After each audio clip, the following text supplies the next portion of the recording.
should be counted in the 2020 census? Everybody. Everyone. Doesn't even matter where you're from. Young, old, new to the country. Little kids, babies. This is probably the most important duty because it projects your voice.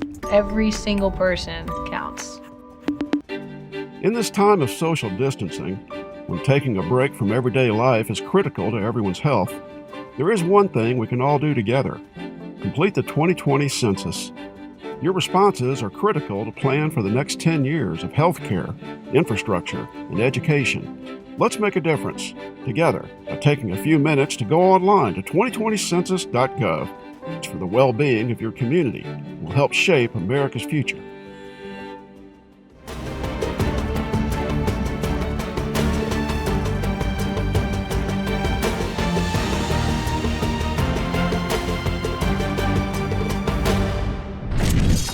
How can I promote myself more? Because entertainment have been doing these things for years. But sports and entertainment were not intertwined in the early 80s. They were really separate. And so by the time I got to 1984, you were right, it was Purple Rain, Michael Jackson with Thriller, and me running around the track. We were like the biggest stars in the world. And it was...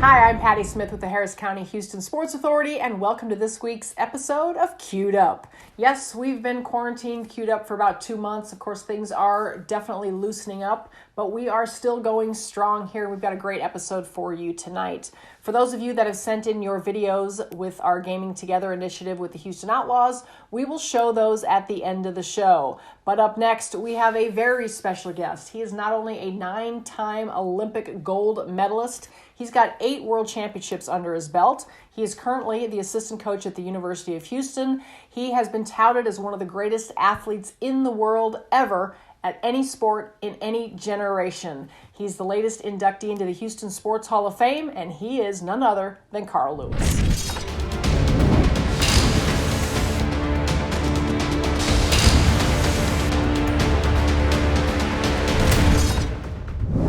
All right, and joining me from his home in Houston, Carl Lewis. Carl, thanks so much for being on. How are you doing in this crazy, weird time? Great, thank you so much. I'm probably doing like everyone else. Every day you go to bed, you wake up in the morning, and you try to figure out how can today be different from tomorrow, knowing it's going to be exactly like yesterday. So I've been getting through the challenge, but for the most part, things are up and up. So I guess I'm pleased, and I'm just trying to hope that whatever we do, we can all come together and get through this process and become better afterwards. Well, what is your routine like? I mean, let's take it in 2 parts. I mean, we'll talk about coaching and school-wise in a minute, but for you personally, what are you doing every day? How are you keeping active? What's driving you crazy? What do you miss? Well, I guess a good thing, I've been doing some remodeling here, so I was able to spend more time with that. But basically, I get up, I work out 4 days a week in the morning. I just was able to put together a weight group and I'm still working with Dave Miller, who's over at our strength coach. So I'm working on that. I go riding on my bike at least 3 or 4 times a week. I'm up to about 70 miles a week. And then basically hang around the house and just basically drive ourselves crazy. But it's been interesting, especially the riding and seeing and watching how people are or not social distancing, what they're doing. And you can kind of see the groups are pretty good. I think they've done a great job here in Houston in, letting people understand the complexity of this issue. So that's basically it. And then in terms of school, basically school shut down on campus. I've not been on campus since March, and we've just been doing everything on the internet. The NCAA has all these rules that are coming in and out about recruiting and that kind of thing. But we were lucky there because basically we had our team. So we're just trying to figure out what's going on like everyone else. Well, and how are you as a coach? I mean, are you guys, obviously, I know, my daughter obviously runs track as well. You know that very well. And I see her on Zoom meetings with her coaches and stuff like that. But how difficult is that? I mean, especially given the timing of this, you guys didn't even quite get your indoor season finished up, trying to prepare for outdoor season. What are these kids losing and missing? And how are you kind of trying to keep them engaged both physically and mentally? Well, the biggest thing was the quick mental transition. into what was important. One thing that we wanted to say, okay, great, now you have time off. Let's focus on academics in a time when you're sitting at home, you're doing it online. So that was the first and foremost important thing for us. We're excited because we actually, on the men's side, we had the best ever semester academically for our men, and our women was very, very high as well. So we were able to achieve that. On the athletic side, let's just be realistic. They're not running until next year, and the earliest they'd run again would be next January, except for the cross-country kids. So I just said go into off-season mode, and we gave them off-season programs they can do. We've been able to have some Zoom meetings, but I really haven't talked to most of them very much. We've had 2 meetings online with Zoom, and the rest of the time I've let them do their thing. You know, it's a two-sided area where I don't have to see them and they don't have to see me. So let's take advantage of this time. For me, I have been busy in the spring or summer every single year since 1969. I mean, I know the years sound bizarre, but it's 50 years. And this is the first time I've had a spring off in 50 years. So I just want to see what that side of it was like. What was the world like? My granddaughter has visited, and she'll be visiting again soon. So I just think it's time for me to work on family. And I told the kids on the team to do the same thing. So, and I know how busy your schedule is because I try and work with your schedule. And, when it comes to Hall of Fame, which we'll talk about in a minute, over the summer, but your summer was packed. I mean, once you got past July, which got your birthday week there, but then you're planning on heading to Tokyo. Let's talk a little bit about that and how disappointing that is, and kind of just your whole thoughts on the Olympics at this point. Well, what's interesting is that there's absolutely nothing on my schedule in the future, which is bizarre when I generally travel about 200 days a year. But the Olympics is kind of an interesting thing because I was on the 1980 team that boycotted. So I understand what it's like to lose that Olympic Games. The difference, though, is that there's hope for these young people because it's been postponed. Ours was canceled for us. So the process was different because of things like a Zoom calling and town hall meetings. They were able to get involved in the conversation. So I think the athletes respect it better. It's so disappointing. For some that maybe towards the end that were thinking about ending it after this year, 1 year isn't too bad for a lot of them. But boy, I think a lot of young people are going to benefit from that extra year to get in. I mean, we as a university, our team is going to benefit tremendously from that extra year. And I think a lot of the Olympic athletes will as well. It's just that we're going to expose some things in our sport that need to be talked about at that level because a lot of athletes are struggling now. And so we're a professional sport. Should we start planning more ahead? Maybe we should downsize our sport some, less athletes, less managers, less agents, and try to get more and more meat so that we become more like a professional sport and just kind of like a hybrid amateur professional sport. These are things that we can have those conversations now. So how do you take the virus, bring yourselves together, but also come out a stronger business and a stronger model, like a normal company would kind of downsize.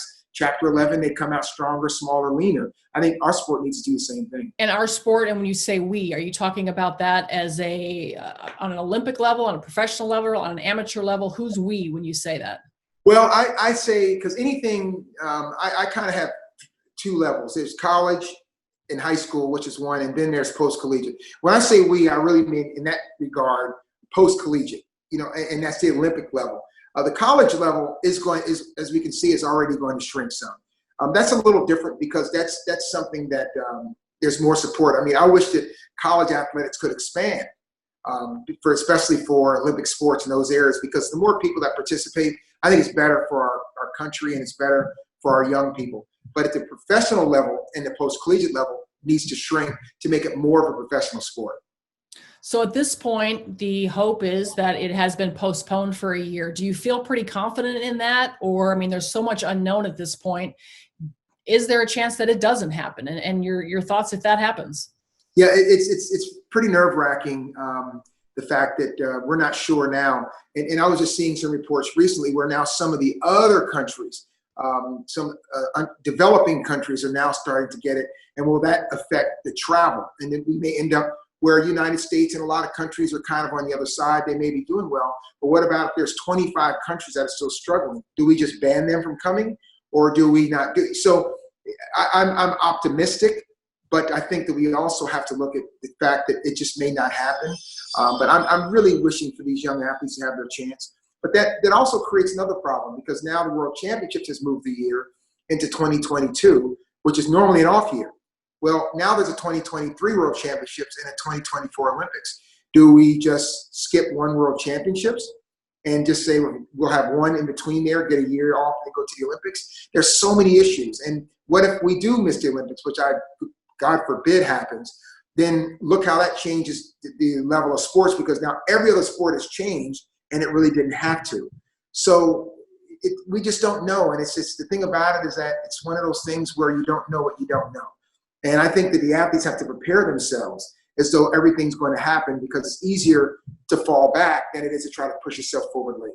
Yeah, for sure. And I don't know, I could be speaking out. You strike me as the kind of guy that probably, as much as you want the Olympics to happen and you want this to continue on, you also strike me as someone who's probably pretty cautious. I'm guessing you ride your bike with your mask on, or you're, probably very washing your hands constantly. I don't know. I wear gloves all the time. Do you wear a mask when you ride your bike? Sometimes when I'm kind of out in the open, because generally what I'll do is ride on the bayou, places like that. But if I'm going near a park, I'll put it on. I mean, I think the mask for me is protecting other people. I mean, I know they say that's mostly what it is, but that's how I look at it. I want to be responsible. I want to appear responsible, and I want to project an image that I care about all of my surroundings. My mother's 90 years old, and she lives right here in Houston, but I have not seen her because we're just afraid. I don't know, because I traveled in March. So these are the kind of things. I'm just trying to be responsible and hope that I can send a message and set a tone for us to all be responsible and care about others. Yeah, absolutely. We talked a little bit about your hectic schedule, and I alluded to the fact of knowing your schedule, because we have you were inducted into the Houston Sports Hall of Fame at the Sports Awards back in January. Yes. And the ring ceremony and the unveiling of your plaque on the Walk of Fame is scheduled for this summer, June 29th. It has not been postponed or canceled at this point. But just talk a little bit about what that meant to you and what that means to you being inducted. I mean, you've been given and bestowed every honor humanly possible, but I know that it was special to you because Houston is your hometown, and the class that you went in with, Rudy Tomjanovich and Mary Lou Retton. Well, it's funny, when I go back to New Jersey, my hometown, from time to time, I often think about that, because that's the last place where people didn't know who I was. And then when I walked on campus at the University of Houston as a freshman, some of the people in sports knew, but the campus didn't really know who I was. I was some kid. And then to think that I just came in, kind of an unknown kid, and then built my life and built my career here in Houston, and then to be a part of it forever. Because there's no diss on New Jersey, because New Jersey was fabulous and wonderful for me growing up. But I'm a Houstonian, and that's because I always tell your home is where you paid rent first. So the first rent check I ever had was in the city of Houston. So this is where my home is. That was my parents' home where I grew up.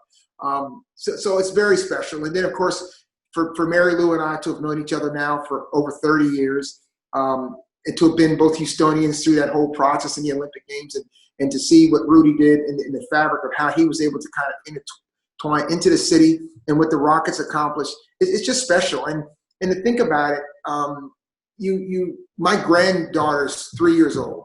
So these are the kind of things that she's going to take her grandchildren and say, that was your great granddad. And those are things that I really think about. And once you're a part of someone's history, then we look at it in a time we're here now, but in 100 years from now, just like 150 years ago when Texas or Houston was founded, these kind of things, you're a part of that fabric. And so that's what I feel about it. It's a huge honor for me.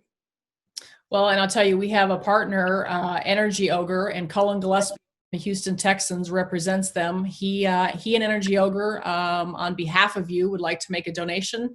And here's Cullen right now. Hey, Carl, what's up? Patty, thanks for having me on again, as always. Carl and Cullen Gillespie. I'm a current fullback for the Houston Texans, and I'm actually from Houston myself.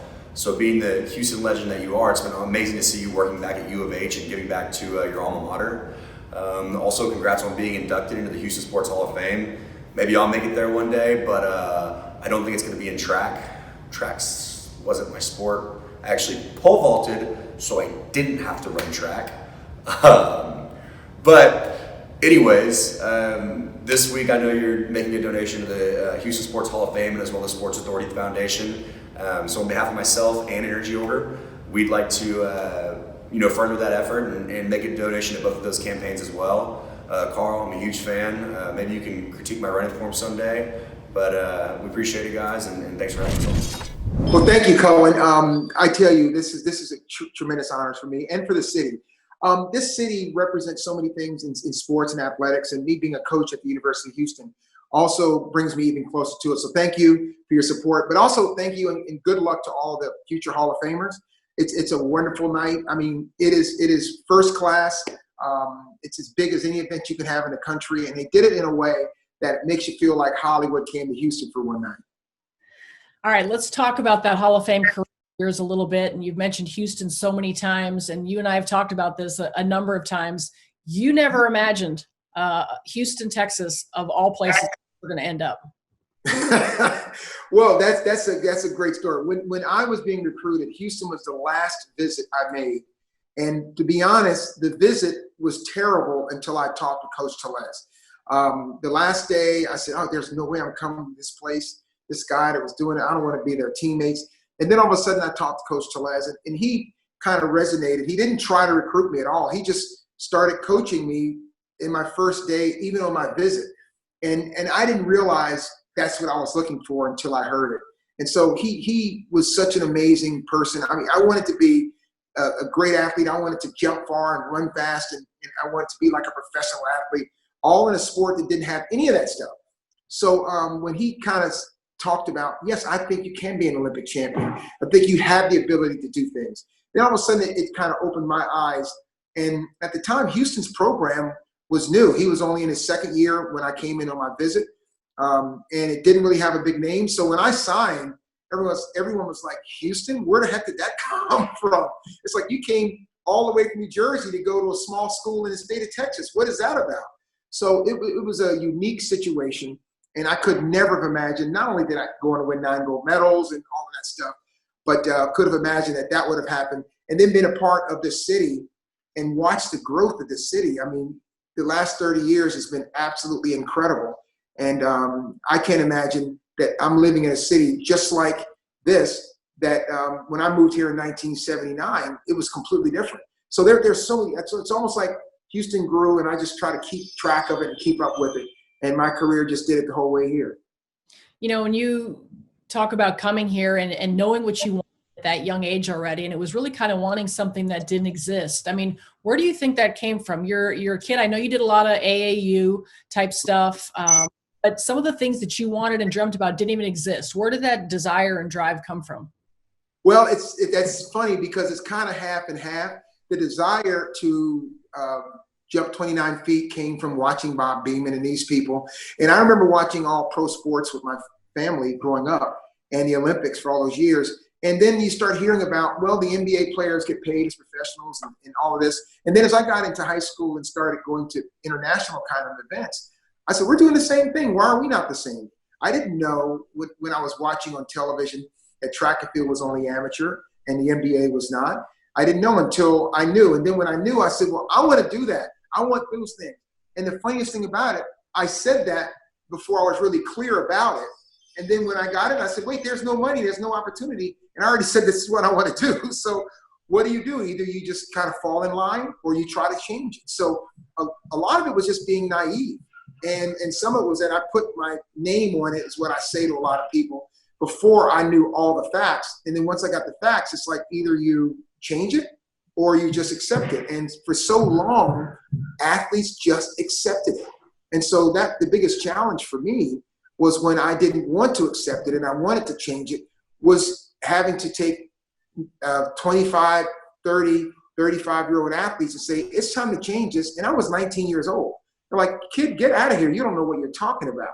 So the biggest challenge early was convincing a lot of the older athletes this is the way we have to go in order to be relevant in the future.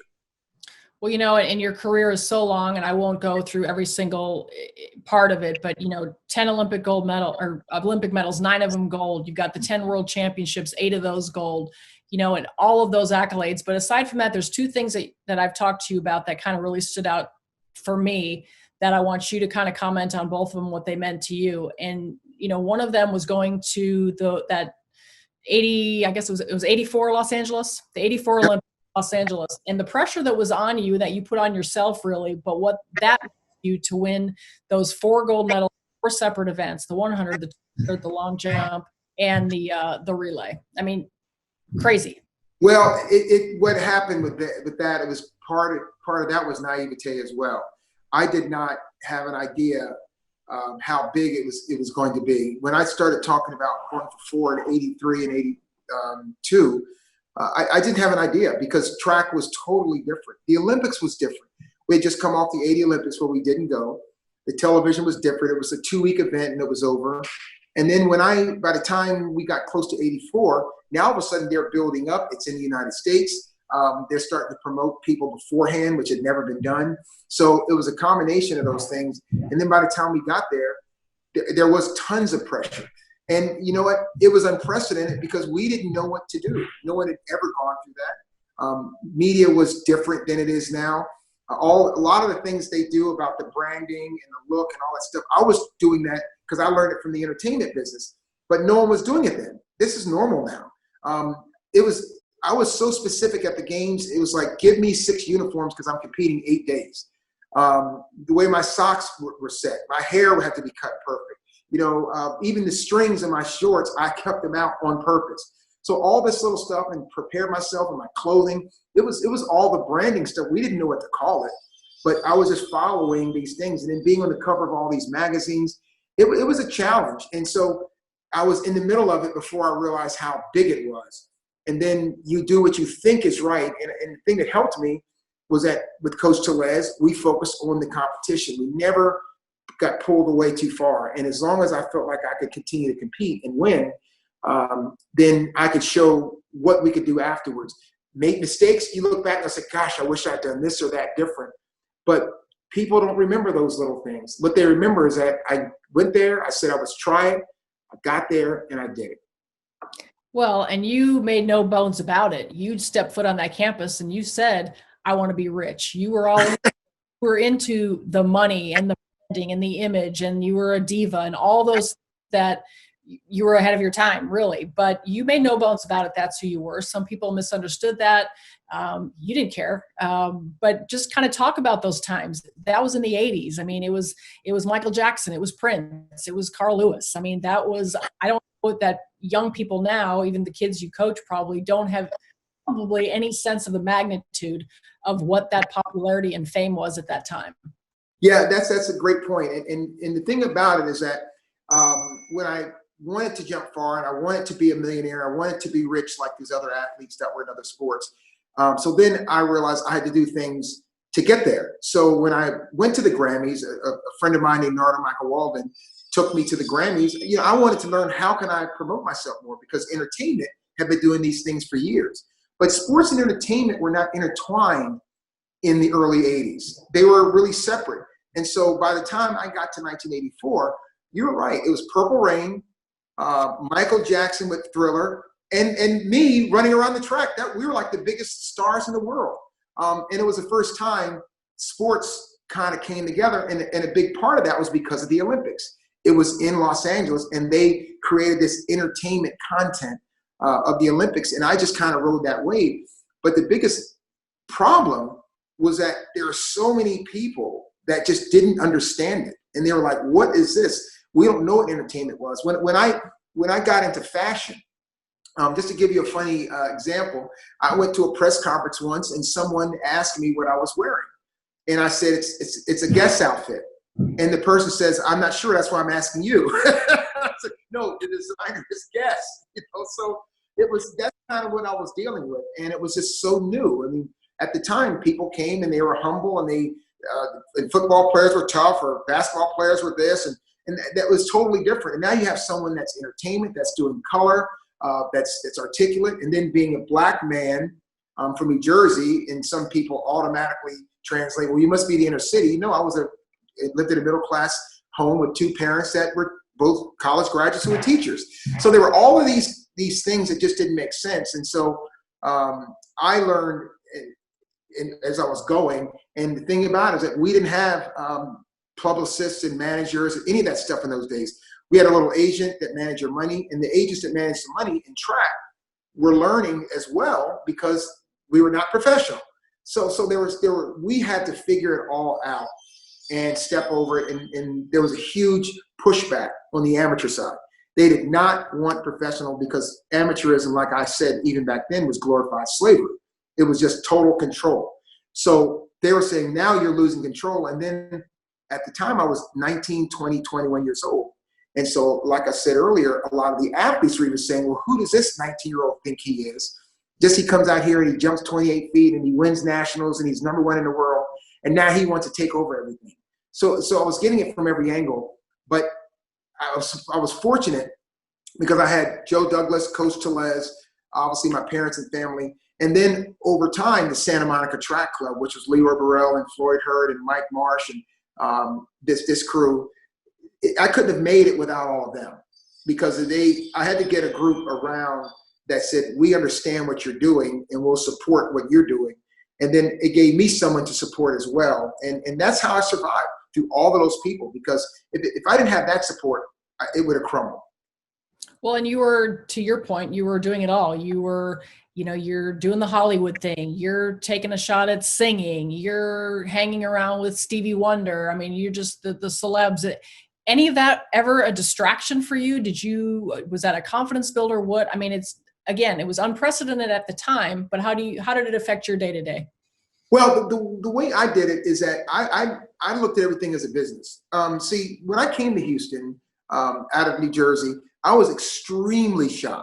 And people now say there's no way. I was extremely shy. So starting my freshman year, I started taking speech classes and trying to learn how to present myself because everything was part of it. So when I went to the Grammys, I didn't just go and say, hey, here I am. I was asking questions. I mean, that's where I met Michael Jackson, Prince, Quincy Jones. Narda took me there, so I knew him, Al Jarreau, Stevie Wonder. I met all these people, and I asked questions about things. And what's it like? What's traveling like? What do you do? And different people gave me observations, and I took that and put it into the pocket. But I also realized how clothes and fashion was important. So I had designers here in Houston that worked with me, and so I'd always need to have something unique and different. And the music, I evolved and I did, one album and a song. Songs did very well for me. And then when it came to, I acted, I went to acting class, acting school. Warren Robertson was my acting coach. So I did that, did television, movies. I did commentary. So it wasn't necessarily that I did all this, was trying to find myself. I was putting all of these things together to try to become the best that I could be. Even in 1984, I worked for a few months at Channel 13 as a sportscaster in the background. So those are all those things. And when you do that and you sit there with someone like Bob Allen, who's a tremendous institution, who I had the utmost respect for, I learned from him and Tim Melton in those days. But guess what? I also went over to Marvin Zindler and asked Marvin Zindler about stuff, because he had his facelifts and he had his things and he had his presentation and he built his brand. I went to him too. So it was always trying to learn how I could expand my brand and become the person that I wanted to be, but also leave a legacy that will continue so that people behind me would have an easier shot. And all that with no social media too, right? Oh, I tell you, if I had social media in my day, boy, I'd have been off the races because that social media was made for me. And the funny thing about it is that I had a Commodore 64 and I was on the internet. It was really slow back in the mid to late 80s. So I was always embraced technology. I had a cell phone in 1983. And I think I would have been a perfect social media person for sports if I'd been around at that time. So when you look back at all those celebs or whatever, and you shut off a few of them that are pretty incredible, but did anyone leave you speechless? Was there anyone that you stood in front of and was like, oh my gosh, I can't believe I'm actually standing here talking to so-and-so? Oh, Frank Sinatra. and Lucille Ball. So Frank Sinatra invited me to an event in California once, and I'm sitting there, and of course he's there, and he was just as cool as he could be. And I remember saying, "Thank you very much, Mr. Sinatra, for inviting me to your event." He goes, "Oh, anything for you, champ," you know. And then I went over and Lucille Ball. This is in '84, and I met Lucille Ball. I went up to her, and she was like, "Oh, you're the one that was running," and grabbed me and hugged me. And so those were two people. Frank made the biggest impact because he's the one that said, "I want Carlos at my party." And so it's incredible. But I guess the person that I was the most in awe of, although they were calm, was Nelson Mandela in South Africa at the president's house. And it was just a one-on-one. And that was pretty amazing because here again, people you admire that gave something of themselves that they could never get back, but it's going to leave the world a better place. I think that's the biggest thing. I've been able to meet with kings and queens and presidents. Now as a UN ambassador, I'm actually sitting in their places with a suit on. So it's like, how the heck did this happen? So it's been an honor, and sports and athletics has given me the opportunity to do so many things, to get an education, to travel the world, to meet people, but to broaden my horizons. So I look at my track and field world as kind of a conduit to teach me how to do anything that anyone could possibly do. I did it all. And so we can look back and say, oh, well, he shouldn't have done music. He shouldn't have been acting. He should have, you know what? I did it all. And I'll tell you, all the music, all the acting classes and all the TV shows or whatever I did all those years, I'm not doing any of that. I'm coaching. But guess what? I get up on a stage 10 or 20 times a year and I'm performing.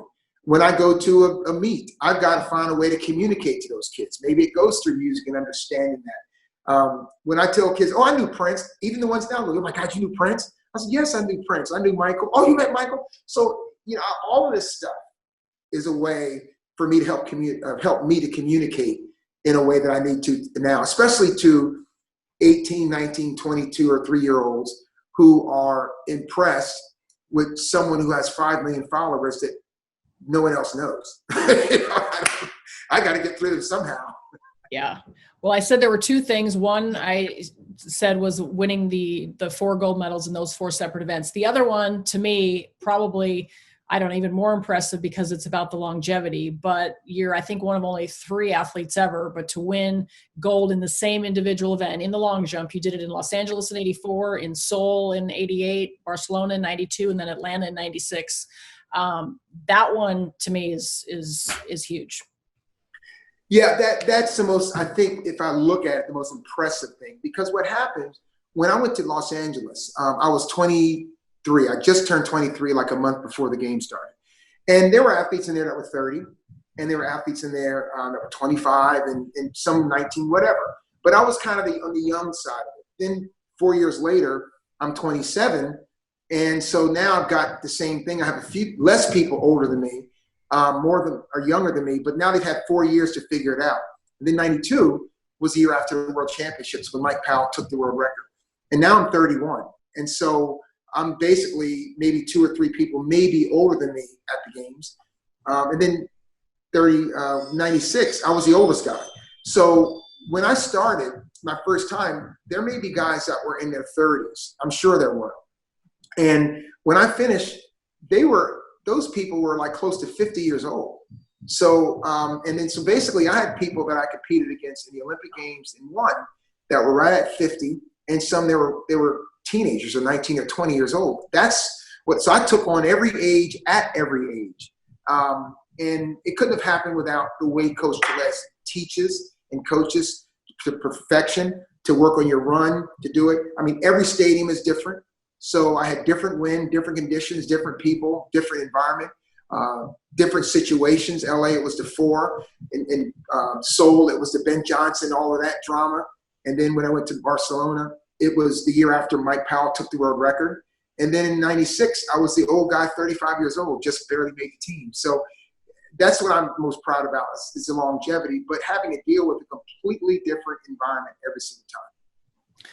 So you're now coaching at University of Houston. You've talked about that a little bit, a few times here, communicating with the kids, things like that. But at what point did you decide that you wanted to take all this knowledge, these experiences, and go back to your alma mater and kind of spread it to the kids? Well, that's an interesting thing because I really honestly had absolutely no desire to coach at all. And it didn't happen until it happened. I just moved back to Houston and I decided to volunteer. I asked Leroy Burrell if I could volunteer. And it just so happened that it coincided with when Cameron, his son, was a freshman. So it was good because I was able to kind of be a buffer, so it wasn't dad always coaching the son. And so I helped him there, and Cameron had a good freshman year. But I also saw that, Leroy had been here 15 years and had a great career. And it seemed like he and Will Blackburn and Kyle Tellez had been here the entire time. So it seemed like, gosh, I could help freshen it up a little bit. Not that anything was stale, but, I'm the guy that comes in kind of like the gangster type.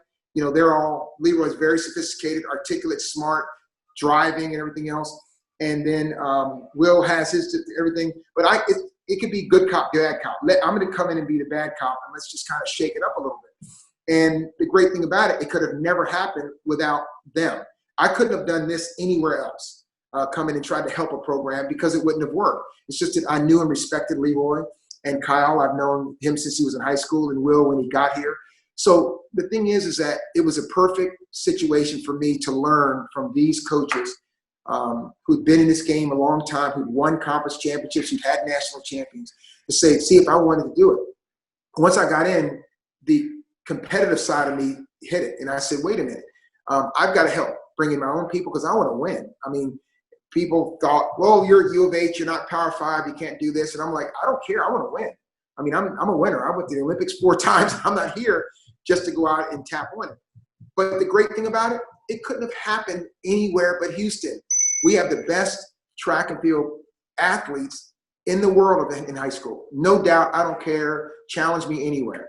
And so if you can focus on a city like Houston and just keep those kids home and then just enrich them, get their parents involved. So we were able to do that. And then we switched up who's coaching. I coach the sprints, Leroy coached the quarter mile. Once we got that whole thing going, then we're off to the races. And when you have athletes like Cameron Burrell and Elijah Hall that are out breaking records and NCAA champions, then kids want to be there. So it took a million things for me to get in and get excited about it. And now what I want to do is push to get as many kids as possible to the Olympic Games. Because, in 2016, we had a couple of kids that had transferred away that went to the Olympics for other schools. And here we are in 2020, and we were going to have somewhere between 12 and 15 go to the Olympics. Well, 2024, we're probably looking between 18 to 22 making the Olympic team. Just a few that are international, but a lot here in the United States. So it evolved. I had no idea I'd be doing this. And even the kids sometimes when they get out of line, they're like, oh my God, what's going on? I'm like, look, let me remind you something. I spent 90% of my time coaching, and I get 5% of my income. So put those two numbers together and realize that I'm out here because I want to be. So, and the university is a place I love, and their support helps me do it. So it's been fun. It's fun because we're good now. And now we're trying to win that national championship on the men and women's side, just to tap it off. What's the biggest difference do you see looking at kids, the athletes now, as opposed to when you were a kid doing it? Well, the biggest difference is very clear. We as a society overall have made things too easy for kids. I think kids are tougher mentally and physically than we give them credit for. So we end up getting a lot of kids that are not used to dealing with adversity at a level that they need to be successful. And I think that's the biggest difference. They want to focus on the prize and not the excellence. They want to give up too soon. I mean, I always have this line with them now.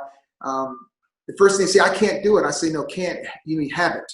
So there are too many kids that can't do things instead of too many kids that haven't done it yet. So I think that's the big difference. But you can't blame the kids for the way we raise them. So it's both sides.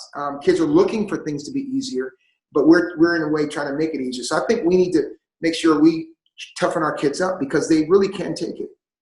So as a coach, if you all these messages, and I know you've got a million of them, but if you just were to give one bit of advice to either a kid that you're coaching or maybe a kid that's watching, what's that one piece of advice you'd give someone? If life was easy, everybody would be good at it. That's it. It isn't easy. It's set up to challenge the ones who really want to work hard. And what's interesting is that we're at university. So therefore you have two things to do, athletics and academics.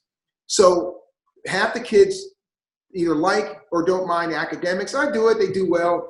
And then, the other half are like, oh, I don't really feel like doing it, but I'll do it. And there are some that say, I just don't want to do it. But the reality is that the sooner you learn that you're going to do probably 100 things a day that you didn't want to do, the better off you'll be in life. And I tell them, I'm like, look, I've got hundreds of things every day that I don't want to do. And it starts every day when I get out of the bed. so I'm already 0 for 1 when I step my feet down. So that's the thing I try to teach them. If life was easy, everybody would be good at it. And if you're a student athlete, then learn to just do the stuff you don't want to do, because then it makes it easier for the things you do want to do. All right. Well, we always end all of our shows with a quick little round of Q19. It's 19 questions. I probably won't get to all of them, but just quick, I'm going to fire them off and just answer them for me in a pretty quick. Okay. I'll do my best. Yeah. All right. What series have you last binge watched since you've been quarantined? Gosh, you know what? I've been doing everything. Now I'm forgetting. Hollywood. That's right. I binge watch Hollywood the whole way through. Shocker. It's on Netflix. All right. Who did you most admire growing up? Other than my parents, which I did very much, Jesse Owens was someone I really admired as an athlete. Jesse Owens, absolutely. Favorite music? I guess if I had to pick one, it would be the Standards. I love the Standards. Okay. But I like all music, but if I had to pick one, it'd be the Standards. Okay. I don't even know who the Standards is. Oh, the Standards. Okay. So really my favorite female singer is Ella Fitzgerald. So that kind of gives you an idea. I love R&B, I like a lot of rap. The cursing I'm not big on, but I like a lot of rap. I like soul. I like rock. I like everything, but if I had to pick one, it'd be the Standards. Okay. Favorite movie of all time? Favorite movie of all time. I really like, gosh, I'm pretty tough on that. Shawshank, I love the message in that. I guess that's a pretty easy one, but I really like the message of that movie about friendship, togetherness. Okay. Anything on your bucket list that you want to accomplish? I want to go to Mount Rushmore. I've never been to it. So I'm as soon as I can, I think if we're still down and we can move a little bit, I want to go on a road trip to national parks I've never been to. Oh, that's a good one. Okay. I'm going to make this one up and just throw this in there because I've seen this on social media. The Mount Rushmore. So that's 4, right? 4, the Mount Rushmore of Houston sports. Woo! I can't do that. That's really hard because there's been so many people and for so many reasons. I mean, if you just go through Earl Campbell and Bum Phillips and football, obviously Pastorini. Then if you go to basketball, Rudy T, and then Clyde came back, Hakeem. I mean, there's too many. Baseball. I mean, it's hard. It's really hard, and I don't think it's fair in Houston. If you go into Olympic sports, look at the swimmers, look at Simone Biles, look at Mary Lou Retton. You can't do it here. You can't do it. I just don't think there are too many people. So I guess I'd do the opposite. I'll say that I'm glad we can't do a Mount Rushmore because we have so many people. What city would have a difficult time having a Mount Rushmore type environment with just 4 people than us? Yep. Good point. All right. Hobbies outside of sports. I love now to ride, get out. I know that's like sports related, but I like the riding because I like to see the city. I love to see the city as it grows. And I love to see how they're changing the bayous and making things beautiful. I love the environment. And I actually like to garden. So, but not like, dig, but things to eat because I've been a vegetarian for most of my life. But also, I have about 40 fruit trees in my yard. So I'm always fascinated about growing trees and things like that. So yeah, I like to be outside. And your most prized possession? My most prized possession, actually, that's my father. When my father passed away, he left this ring, and I never take it off under any circumstances. So I would see that's first. Yeah, that's the one thing that is gonna be on me until they have to cut it off. All right. And the final one, how do you want to be, when it's all said and done, how do you want to be remembered? Well, honestly, I want to keep that simple. I hope that when I'm remembered by what I left, not what I did. And I hope that eventually they'll start off saying that sports would change financially for athletes. I hope that when they look at U of H, they say, "Gosh, he was an assistant coach, helped mentor kids, and they became national champions under his watch." And I hope that wherever I pass through, that people could say he was blah blah blah, but he changed things for the better. That's really what it is for me. Awesome stuff. As always, Carl, I appreciate it. Thank you. Great, thank you. All right, great stuff from Carl. Always a pleasure to visit with him. And now for those of you who've been eagerly awaiting to see your videos in our Houston Outlaws partnership, where we are having people at home that are gaming together, taking videos and sending them in, whether they're online, whether they're playing games outside, board games in the house, send them in #gaming together. Here are this week's favorites.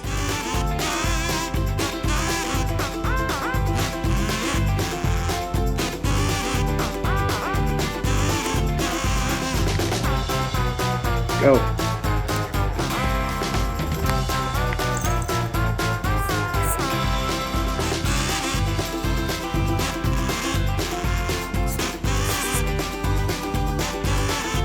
Wait. My turn.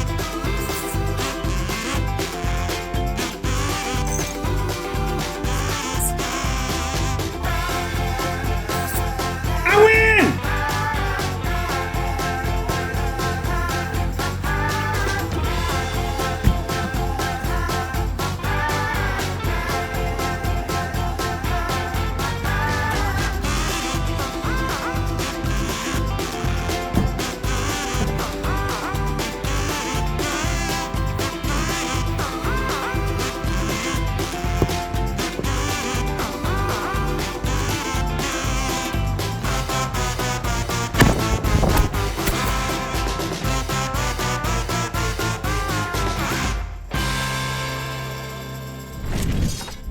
All right, great videos. Keep them coming. #gaming together. That's going to do it for this week's episode of Queued Up. We hope you enjoyed it and that you have a great week.